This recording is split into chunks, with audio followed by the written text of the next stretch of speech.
Hi, I'm Hans-Wilhelm. In this video, in the Life Explained series, I would like to explore with you the Luciferian doctrine. Now, you may know about Lucifer, but have you heard about the Luciferian doctrine and how it influences our world today? To understand where it came from, we have to go back to the 11th century. All of Europe was in the firm grip of the Catholic Church. At that time, the Church was sending thousands of men as crusaders to recapture the Holy Land, and in particular Jerusalem, which had fallen into Muslim hands. Now, who were these men, these crusaders? They came from all walks of life. The one thing they had in common was their belief in the Catholic teachings.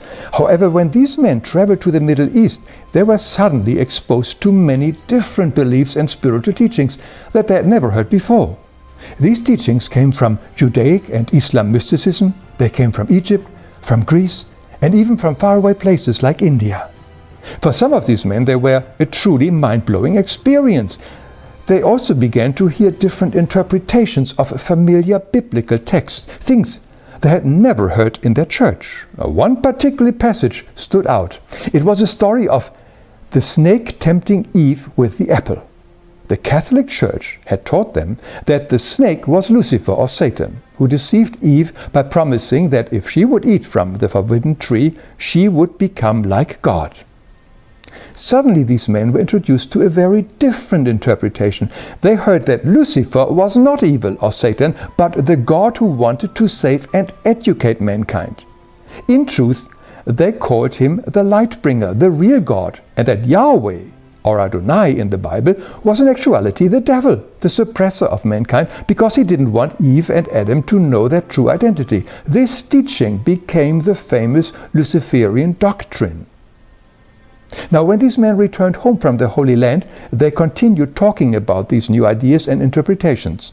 But they knew they could only do so under strictest secrecy, as the Church would torture and kill anybody who would question or challenge their teachings and authority. This eventually led to the birth of many secret societies, most famously the Templars, the Rosicrucian, and the various Masonic orders. These very mixed teachings from many different occult traditions were secretly studied, eventually wrapped in rituals, and protected by gruesome and blood-curdling oaths that the members had to swear to ensure secrecy.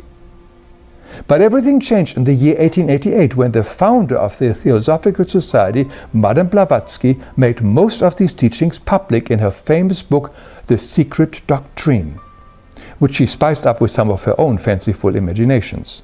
Central to Madame Blavatsky's teaching was the Luciferian doctrine. The first edition of her book stated that Lucifer is the only God for our planet. No surprise that her magazine was also called Lucifer.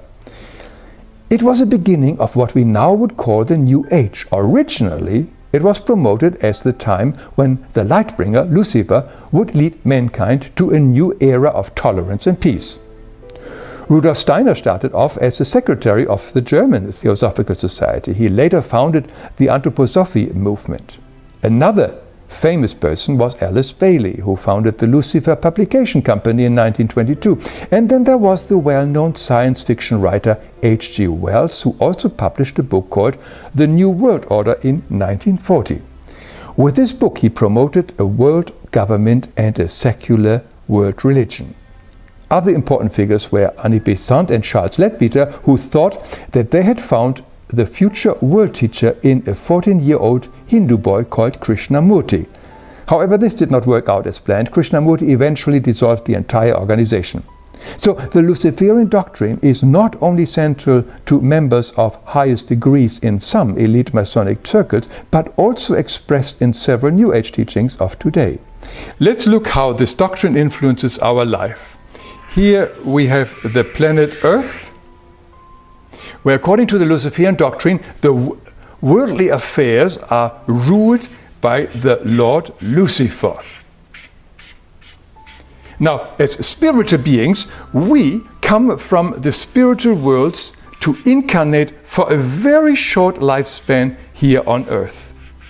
Most of us do it to clear up past karma or eventually return to a higher spiritual sphere, or return even to our spiritual home from where we all came. But if we forget who we are, or don't believe in life before or after death, we can easily be tempted to dedicate our life to accumulation of riches, power, fame, and other stuff that makes us important and special. We might even fall for some New Age guru teachings promising unbridled riches and abundance. Our purpose here is to develop the kingdom within and not the kingdom without. But if we want worldly riches, our god and orientation would naturally be this guy here, Lucifer, the only god of our planet, as Madame Blavatsky put it. He rules the worldly affairs, and with him many heads of politics, military, finance, and industry. But it does come with a hefty price. Anybody who aligns himself with this god of the world to obtain riches, power, fame, and so on, enters a Faustian bargain. Chances are they will become his servant after their physical death. Such energies are never given for free. Now, in addition, the Luciferian doctrine also states that we are God, which is also a very popular belief among some New Age teachings. The danger is that when we think we are God, we are convinced we can get away with anything. We feel that we are only accountable for our actions to ourselves. In other words, we could harm or even kill somebody and justify it with something that simply had to be done, without any guilt or remorse, and totally ignoring that such an action has created an enormous karma for our soul. Somebody who thinks he is God does not feel accountable to anybody else except himself. Now finally, let's look around this world and see how powerful the Luciferian influence already is. We see the evidence everywhere in the wars, the terrorism, exploitation and suffering, greed and so on.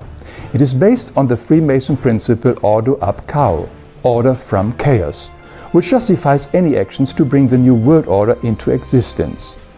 Many see this as a totalitarian form of world government. The goals of this new world order are not secret. They are outlined in the American Stonehenge for anybody to see. They are the Georgia Guidestones, erected in 1980. It is a huge granite monument in which 10 new guidelines are engraved in 8 different languages. These guidelines are supposed to replace the 10 commandments given to Moses. 2 of the most interesting guidelines say that mankind should be reduced to 500 million people only. That means many must die for the benefit of a few. This will be the result of the order out of chaos. They also say that family planning must be controlled by the authority to keep the number down. It is not my goal to convince anybody about the existence of the Luciferian doctrine. I merely offer, and if it works for you, fine. If it not, it's okay too. Now, the material for this video I have taken from the research and from the books by Armin Risi and Jan van Helsing. But there are a lot of other books on this topic if you want to explore it further. Thank you for your company.